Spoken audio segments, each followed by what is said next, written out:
नमस्कार किसान भाइयों, डॉक्टर भीमराव अंबेडकर विश्वविद्यालय के सामुदायिक रेडियो स्टेशन 90.4 आगरा की आवाज पर मैं पूजा आप सभी का तहे दिल से स्वागत करती हूँ, इस्तकबाल करती हूँ और राम राम जी, नमस्ते जी, कैसे हैं आप सब।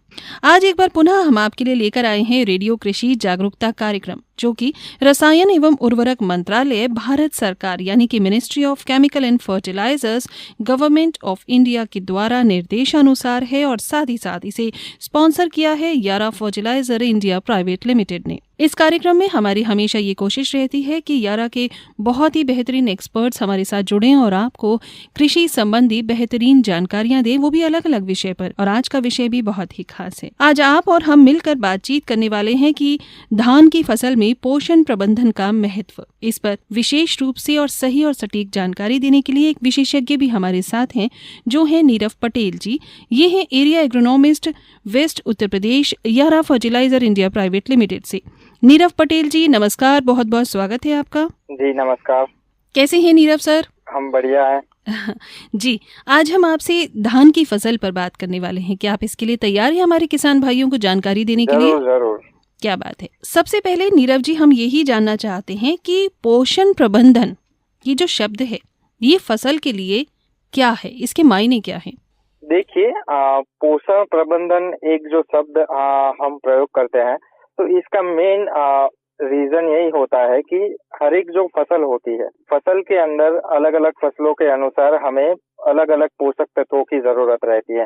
जैसे कि हमारा धान है, धान की फसल के अंदर हम अगर पोषण प्रबंधन की बात करें तो धान के लिए सबसे आवश्यक पोषक तत्व है, एक तो पहला हो गया हमारा नाइट्रोजन, इसके अलावा फास्फोरस है, पोटास है, जिंक हो गया, बोरॉन है, मैग्नीशियम है। तो ऐसे काफी सारे पोषक तत्व हैं जो फसलों के लिए अति आवश्यक होते हैं। इसके अंदर हम दो कैटेगरी कर सकते हैं, एक तो मेजर मैक्रोन्यूट्रिएंट एंड दूसरे होते हैं माइक्रोन्यूट्रिएंट, जिसकी सूक्ष्म मात्रा में जरूरत रहती है, जो माइक्रोन्यूट्रिएंट के नाम से जाने जाते हैं, और जिसकी ज्यादा मात्रा के अंदर जरूरत रहती है उसको हम मैक्रोन्यूट्रिएंट के तौर के ऊपर जानेंगे। तो पोषण प्रबंधन हम शब्द क्यों उपयोग करते हैं कि जो मात्रा के अंदर अपनी फसल के लिए जरूरी होते हैं पोषक तत्व, तो उसी मात्रा के अंदर हम जैसे देते हैं, तो उसके लिए हम पोषण प्रबंधन का शब्द का प्रयोग करते हैं। जी, बहुत अच्छा, बहुत अच्छा।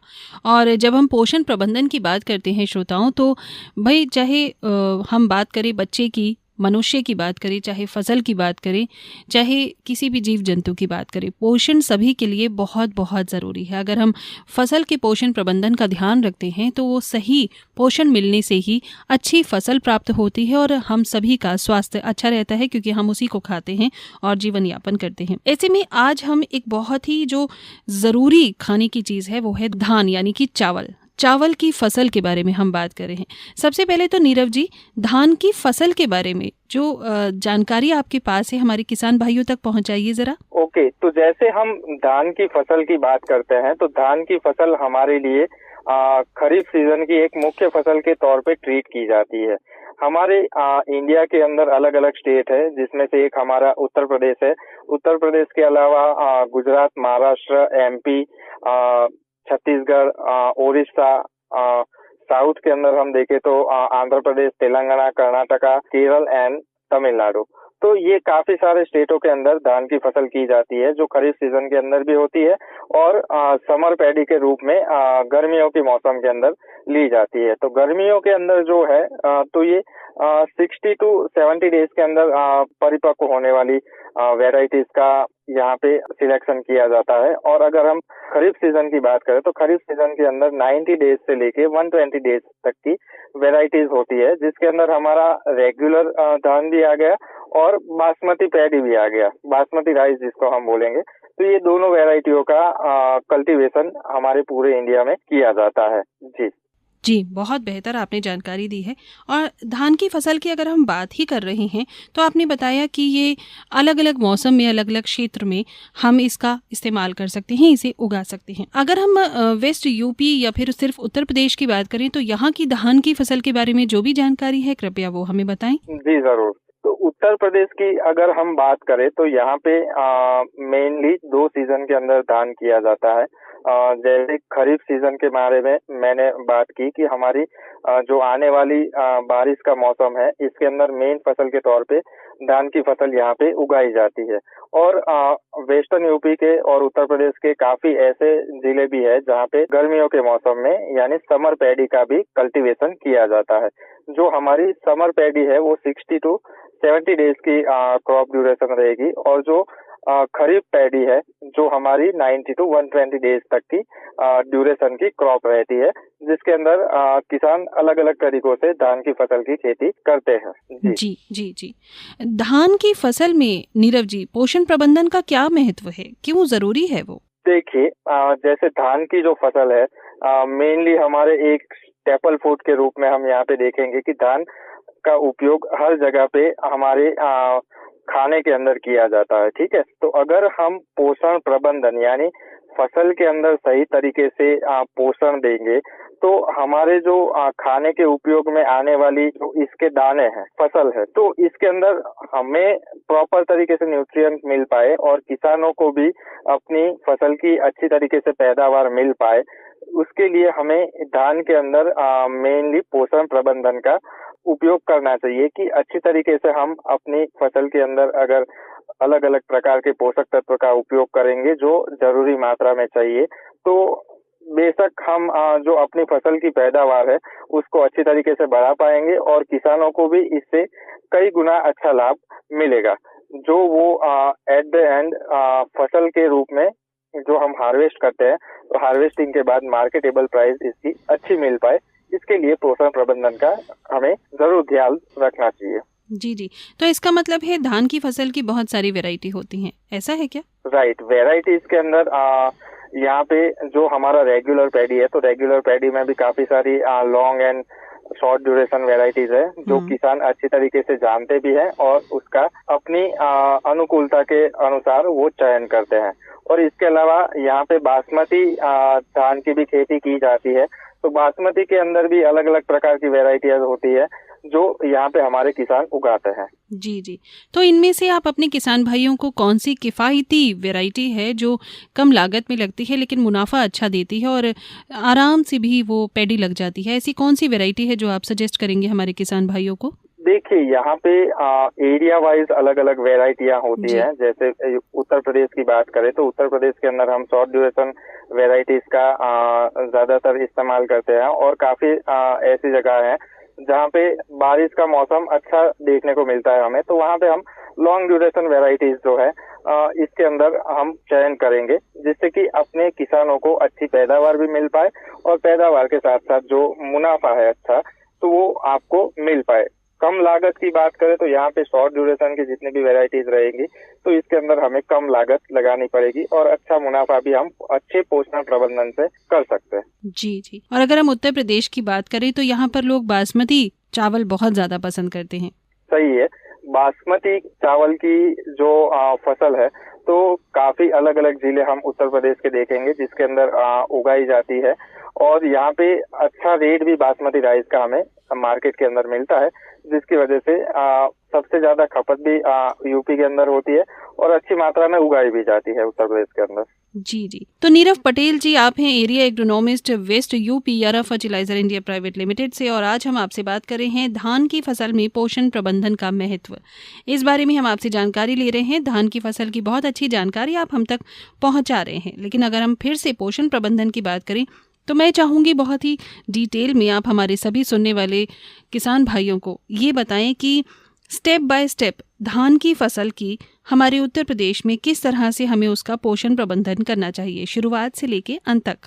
तो देखिए, जहाँ तक धान की बात की जाए तो धान की जो रोपाई होती है वो एक सीडलिंग के तौर पे की जाती है, यानी हम नर्सरी के अंदर तैयार की हुई पौध अपने मेन फील्ड के अंदर लगाते हैं। तो नर्सरी के अंदर अगर हम पोषण प्रबंधन की बात करें तो नर्सरी जब तैयार की जाती है तो एकदम भुरभुरी मिट्टी के अंदर हम धान के बीज बोते हैं और बोने के बाद 1 महीने के बाद 30-35 दिन के अंदर हमारी पौध तैयार होके मेन फील्ड में करने के लिए तैयार होती है। ठीक है, तो नर्सरी स्टेज के अंदर हमें जिन जिन पोषक तत्वों का ध्यान रखना चाहिए वो है हमारा, एक तो फास्फोरस हो गया, इसके अलावा हम नाइट्रोजन का भी उपयोग करते हैं और पोटास का भी उपयोग करते हैं।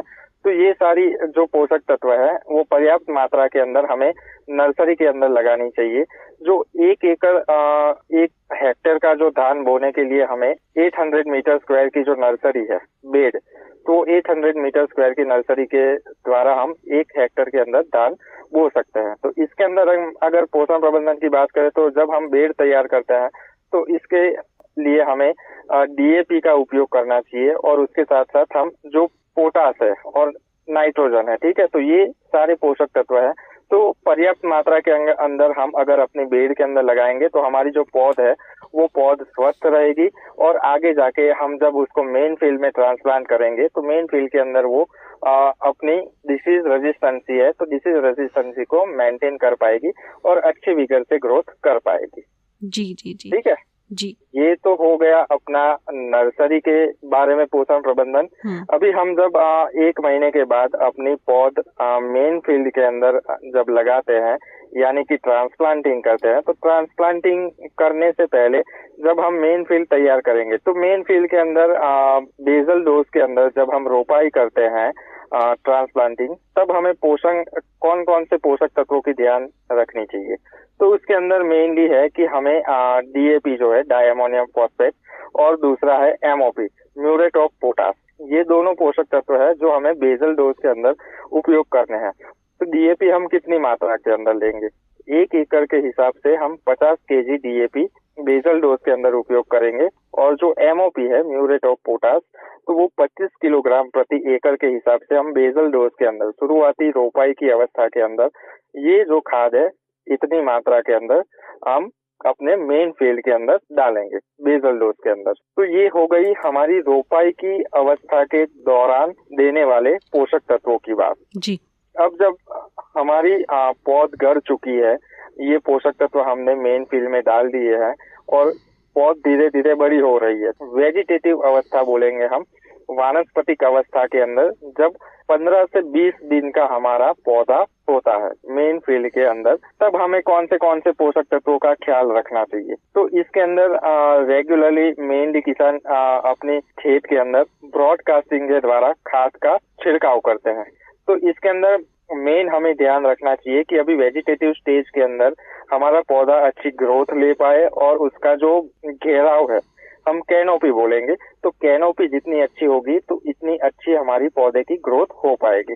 तो इसके लिए हम मेनली क्या देंगे, तो यहाँ पे नाइट्रोजन की बात आती है कि हमें यूरिया के स्वरूप में नाइट्रोजन देना पड़ेगा। नाइट्रोजेनिक फर्टिलाइजर जो यूरिया है, तो यूरिया का हम 1 एकड़ के अंदर 45 किलोग्राम प्रति एकड़ की हिसाब से यहाँ पे ब्रॉडकास्टिंग के स्वरूप में खेत के अंदर देंगे। इसके अंदर फिर क्या आता है कि वेजिटेटिव स्टेज के अंदर हमें अच्छी टिलरिंग चाहिए, यानी हिंदी भाषा के अंदर बोले तो हमारे किल्ले अच्छे फूटने चाहिए। ठीक है, जितनी अच्छी ब्रांचिंग होगी तो यहाँ पे इतनी ही अच्छी हमारी बालियां लग के आएगी और हर एक बाली के अंदर जितना अच्छा दाना होगा तो दानों की संख्या और उत्पादन इतना ही अच्छा होगा। तो इसके लिए हम क्या करते हैं कि जो हम यूरिया दे रहे हैं तो यूरिया के साथ साथ हम जिंक की जो एक खाद है जिंक स्वरूप के अंदर, तो जिंक का हम उपयोग करेंगे।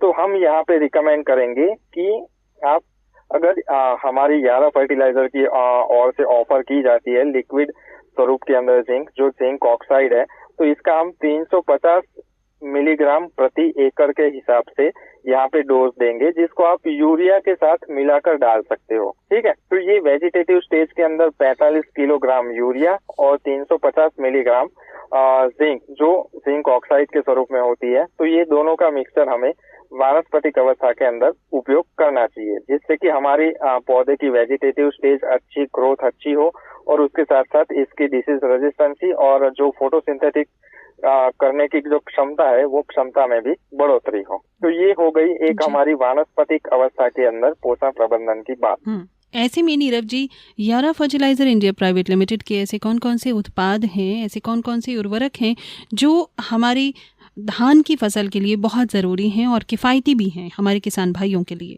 देखिए, अगर प्रोत्साहन प्रबंधन के अंदर हम यारा फर्टिलाइजर की ओर से हमारे किसानों को एक पूरा क्रॉप प्लान प्रोवाइड करते हैं, जो अलग अलग अवस्थाओं के ऊपर आपको कौन से पोषक तत्व जो है कितनी मात्रा के अंदर कौन से स्टेज पे डालने चाहिए। तो इस सभी पोषक तत्वों की अगर मैं बात करूं तो पहले मैंने जिंक की बात की, जो हम 39.5% जो मार्केट के अंदर हाईएस्ट कॉन्सेंट्रेशन वाली जिंक है, तो वो हम प्रोवाइड करवाते हैं किसानों को, जिसका रिजल्ट आपको काफी अच्छा देखने को मिलता है पौधे की वानस्पतिक अवस्था में, रोग प्रतिकारक क्षमता बढ़ाने के अंदर। और इसके अलावा जो पौधे के जो कल्ले हैं, टिलरिंग अच्छी लाने के लिए हम जिंक की यहाँ पे रिकमेंडेशन करते हैं। इसके अलावा फिर आगे हम जैसे जैसे बढ़ते जा रहे हैं, वेजिटेटिव स्टेज में से पौधा 30 से 35 दिन बाद रिप्रोडक्टिव स्टेज में जैसे प्रवेश करता है, ठीक है। तो यहाँ पे हम यारा फर्टिलाइजर इंडिया प्राइवेट लिमिटेड की ओर से एक नाइट्राबोर नामक जो खाद है, यारा लीवा नाइट्राबोर, इसका रिकमेंडेशन करते हैं, क्योंकि यहाँ पे अभी हमारी पौधे की रिप्रोडक्टिव स्टेज स्टार्ट हो गई है। यहाँ पे अभी हमारी धान की फसल के अंदर पेनिकल आने की शुरुआत हो जाएगी। तो यहाँ पे यारा लीवा नाइट्राबोर का हम 25 किलोग्राम प्रति एकड़ की डोज के अंदर रिकमेंडेशन करता है, कि जिससे आपकी जो रिप्रोडक्टिव स्टेज है वो अच्छी तरीके से आगे बढ़ पाए, और इसके अंदर जो आपकी पेनिकल इनिशिएशन जो अवस्था है वो अच्छे से आगे ग्रोथ ले पाए। इसके अलावा फिर यारा लीवा नाइट्राबोर के साथ साथ हम 35 किलोग्राम प्रति एकड़ के हिसाब से यूरिया का रिकमेंडेशन करते हैं, जो आप दोनों खाद को मिक्स करके ब्रॉडकास्टिंग के रूप में डाल सकते हो। ये हो गया हमारा मिट्टी में पड़ने वाली खाद। और इसके अलावा जब हम कोई भी स्प्रे करते हैं, तो स्प्रे के अंदर हम फिर से हमारी यारा बीटा जिंट्रैक है, जो जिंक फर्टिलाइजर है, जिंक 39.5%, तो इसका फिर से दोबारा रिकमेंड करते हैं 30 से 35 दिन वाली अवस्था के ऊपर, वो भी 350 मिलीग्राम प्रति एकड़ के हिसाब से, जिससे कि आपकी जो रिप्रोडक्टिव स्टेज है इसके अंदर पेनिकल इनिशिएशन में कोई आपकी रोग प्रतिकारक शक्ति अच्छी रह पाए, और जो मेटाबॉलिक एक्टिविटी है प्लांट की, कि भाई अच्छी तरीके से बाली का विकास होना चाहिए और पोलिनेशन अच्छे से हो, तो इसके लिए हम जिंक का उपयोग करते हैं। जी जी, बहुत अच्छा। नीरव पटेल जी, आज हम आपसे बात कर रहे हैं धान की फसल में पोषण प्रबंधन का महत्व। इसके बारे में हम जब जान रहे हैं तो हम ये भी जानना चाहेंगे कि मौसम में बहुत तेजी से बदलाव हो रहा है, गर्मी बहुत ज़्यादा बढ़ती जा रही है और धान की फसल के लिए पानी, मॉइस्चर बहुत ज़रूरी है। तो क्या हमारे किसान भाइयों को ये जानना चाहिए कि ये जो बढ़ती गर्मी है ये धान की फसल पर कुछ दुष्प्रभाव छोड़ सकती है? क्या ऐसा है, और अगर है तो वो क्या है और उनसे कैसे निपटा जाए? जी जरूर। तो जैसे कि हम आज देख सकते हैं कि भाई क्लाइमेटिक कंडीशन हमारी काफी ज्यादा एडवर्स होती जा रही है। साल दर साल हम देख रहे हैं कि एक जैसा मौसम नहीं रह रहा है।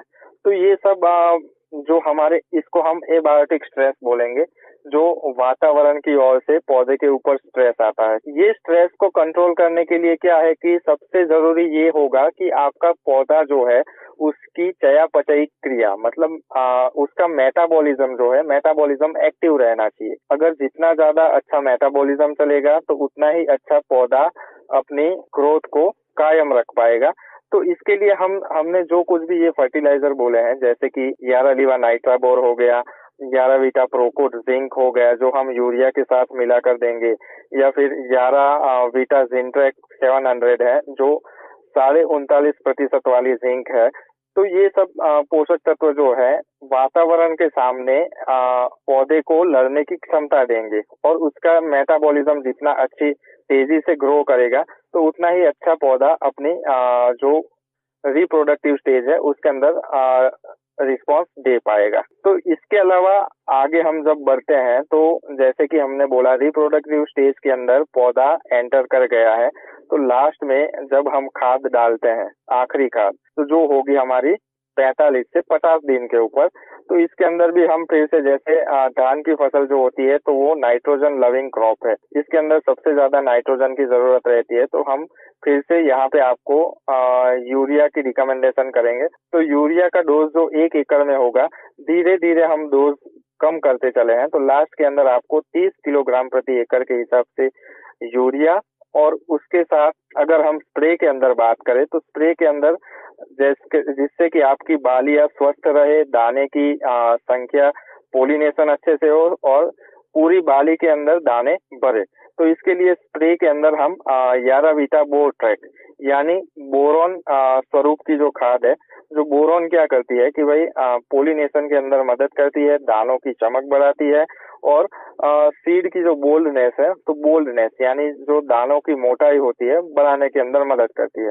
तो उसके लिए हम बोरोन युक्त खाद का यहाँ पे स्प्रे के अंदर रिकमेंड करेंगे 200 मिलीलीटर प्रति एकड़ के हिसाब से। तो ये सारी चीजें जो है हम पोषण प्रबंधन के अंदर अगर सही मात्रा में सही खाद देंगे तो एडवर्स क्लाइमेटिक कंडीशन के आगे हमारा पौधा भी अच्छा परफॉर्मेंस दे पाएगा और एट द एंड जो हमारी फसल तैयार होगी तो फसल के अंदर हमें अच्छी बढ़ोतरी देखने को मिलेगी। वैसे धान की फसल किफायती फसल है किसान भाइयों के लिए? हाँ जी, धान की फसल किफायती फसल है, बशर्ते हम उसके अंदर सही मात्रा के अंदर जो कुछ भी रिकमेंडेशन है पोषण प्रबंधन की, तो वो पोषक तत्व अच्छी मात्रा में हम डालेंगे तो बेशक उसके अंदर कोई डाउट नहीं है कि ये किफायती फसल है। जी जी, यानी कि सही खाद का इस्तेमाल, सही समय पर इस्तेमाल और सही उसके तत्व होने चाहिए और सही मात्रा होनी चाहिए। अगर इस तरह से हम इस्तेमाल करते हैं तो हमारी हर फसल बहुत ही लहराती हुई हमें मिलती है, बहुत ही पोषण भरपूर हमें मिलती है। सही कहा नीरव जी? तो एकदम सही बात है। जी जी, तो श्रोताओं आज बहुत अच्छी जानकारी हमारे साथ साझा की है धान की फसल में पोषण प्रबंधन का महत्व, इसके बारे में, साथ ही साथ धान की फसल कैसी है और पोषण प्रबंधन किस तरह करना चाहिए उचित तरीके से, ये बेहतरीन जानकारियां हमारे साथ साझा की हैं नीरव पटेल जी ने, जो हैं area agronomist waste Uttar Pradesh यारा फर्टिलाइजर इंडिया प्राइवेट लिमिटेड से। आपको दोहराकर मैं ये बताना चाहूंगी कि ये विशेष रेडियो कृषि जागरूकता कार्यक्रम डॉक्टर भीमराव अंबेडकर विश्वविद्यालय का कम्युनिटी रेडियो आगरा की आवाज़ आप तक लगातार पहुंचा रहा है। सभी एक्सपर्ट्स हमारे साथ जुड़ते हैं और ये कार्यक्रम लेकर आप तक पहुंचा है ministry of chemical and fertilisers government of India. Yara fertiliser India private limited इस प्रोग्राम को स्पॉन्सर कर रहे हैं और विशेषज्ञ भी उन्हीं के होते हैं जो बेहतरीन जानकारियाँ आप तक पहुँचाते हैं। आज एक बार फिर हमने बहुत सारी अच्छी जानकारियाँ आपसे ली हैं। नीरव जी, चलते चलते अपने किसान भाइयों से अपने दिल की कुछ बात कहना चाहते हैं तो कह दीजिए, ये मंच है आपके पास। जी जरूर। तो मेरे किसान भाइयों से मेरा एक ही अनुरोध रहेगा कि खेती हमारी एक मुख्य व्यवसाय है जो हमें व्यावसायिक तौर के ऊपर करनी चाहिए। जो कुछ भी हम अपनी खेती के अंदर लागत लगाते हैं तो वो हमें सही कैलकुलेशन के साथ लगानी चाहिए कि हम इतनी मात्रा के अंदर इस चीज का उपयोग कर रहे हैं तो अंत के अंदर जब हमारी फसल हमारे हाथ में आती है कट के, तो हमें इससे क्या लाभ होता है। ठीक है, तो ये सब हमें कैलकुलेशन करनी चाहिए और ये कैलकुलेशन के हिसाब से ही हम आगे अनुमान लगा पाएंगे कि भाई अलग अलग प्रकार के प्रोडक्ट्स जो आप कुछ भी इनपुट्स डाल रहे हो, चाहे वो दवाई हो, फंजीसाइड हो या खाद हो, ठीक है, तो ये सब चीजों का हम जैसे कैलकुलेशन रखेंगे हमारी नोटबुक के अंदर, तो हम लास्ट के अंदर हम देख पाएंगे कि हमें कितना मुनाफा हो रहा है और कितना घाटा हो रहा है। तो इस तरीके से अगर कैलकुलेशन बेस्ड खेती हम करने लगेंगे तो बेशक मैं इसके अंदर एकदम कॉन्फिडेंट हूँ कि आगे चल के हमें ऐसा नहीं लगेगा कि खेती के अंदर लागत ज्यादा लग रही है और उसके अकॉर्डिंग हमें उत्पादन नहीं मिल रहा है। तो जितनी हम कैलकुलेशन बेस्ड खेती करेंगे, जबकि आज एडवांस टेक्नोलॉजी भी काफी सारी आ गई है जिससे कि हमारी टाइम की भी बचत हो रही है और हम कम पैसों के अंदर ज्यादा काम ले रहे हैं। इसके अलावा भी हमें कैलकुलेशन रखना चाहिए क्योंकि आगे जाके हम उसका मतलब हिसाब लगा पाए कि हिसाब से हमने क्या क्या चीजें उपयोग की और इससे हमें इतना मुनाफा हो रहा है। तो यही संदेश के साथ मैं अपनी वाणी को यहाँ पे विराम देना चाहूंगा। बहुत बेहतरीन, बहुत बेहतरीन। नीरव पटेल जी, आज आप अपने कीमती समय के साथ, कीमती जानकारियों के साथ हमारे साथ जुड़े हैं, आपका तहे दिल से धन्यवाद हम करना चाहेंगे। धन्यवाद जी। तो किसान भाइयों, बातें अभी यहीं खत्म नहीं होंगी, आपसे और बहुत सारी बातें करनी है, लेकिन अभी समय इजाज़त नहीं देता। अगले एपिसोड में डेफिनेटली मैं आपसे दोबारा मिलूंगी अपने एक और विशेषज्ञ के साथ, अपने एक और बेहतरीन विषय के साथ जो कि कृषि संबंधी ही होगा। लेकिन तब तक के लिए आपसे यही कहूंगी कि जुड़े रहिए हमारे साथ। अपने फीडबैक, अपने प्रश्न, अपने सवाल, अपने जवाब सब हम तक पहुंचाइए, अपनी राय भी हम तक पहुंचाइए और हमें ये बताइए कि ये कार्यक्रम में आप और क्या सुनना चाहते हैं और साथ ही साथ आपकी क्या है राय इस कार्यक्रम से संबंधित। फिलहाल पूजा को दीजिए इजाजत। नमस्कार।